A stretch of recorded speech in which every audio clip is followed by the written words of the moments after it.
అలాగే హారతి ఇస్తున్నామండి. దీపం దర్శియామి వేరు, కర్పూర హారతి వేరు.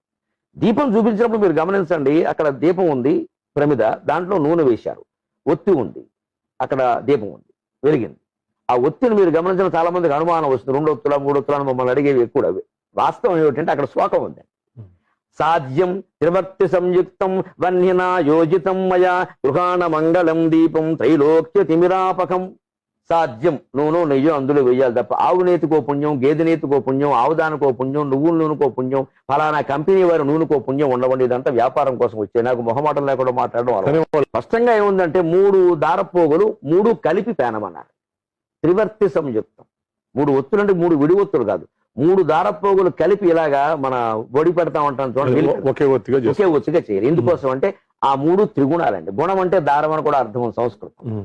3 త్రిగుణాలు, అవే సత్వరజస్తమో గుణాలు. ఆ 3ంటిని కలిపి పేని ఒత్తి వెలిగిస్తే నూనె ఎప్పుడు ఇలా ప్రయాణం చేస్తుంది. నీళ్ళేమో ఇలా, నీరు పల్ల మెరుగు, కానీ నూనె పల్ల మెరుగు కాదండి, ఇలా వంకరగా తిరుగుతుంది. లక్షణం జారిపోయే లక్షణం ఉంది కాబట్టి నూనె పైపులో వెళ్ళినా సరే ఇలా తిరుగుతూ వెడుతూ ఉంటుందండి. నీళ్లు వెళ్ళడం వేరు, నూనె వెళ్ళడం వేరు. నూనె ఇలా తిరుగుతూ వెళ్ళినప్పుడు ఈ మెలిపెట్టిన ఒత్తుల పోగుల ద్వారా సరిగ్గా పైకెళ్తుంది, అందుకని వెలిపెట్టారు. ఈ 3 పోగులు కలిపి దీపంగా వెలిగిస్తే దీపం వెలుగుతుంది. ఇది భౌతిక ప్రయోజనం. మన కళ్ళకు ఆనందం, భగవంతుడు కనపడుతున్నాడు, మానసిక ప్రయోజనం. ఆధ్యాత్మిక ప్రయోజనం ఏమిటంటే నీ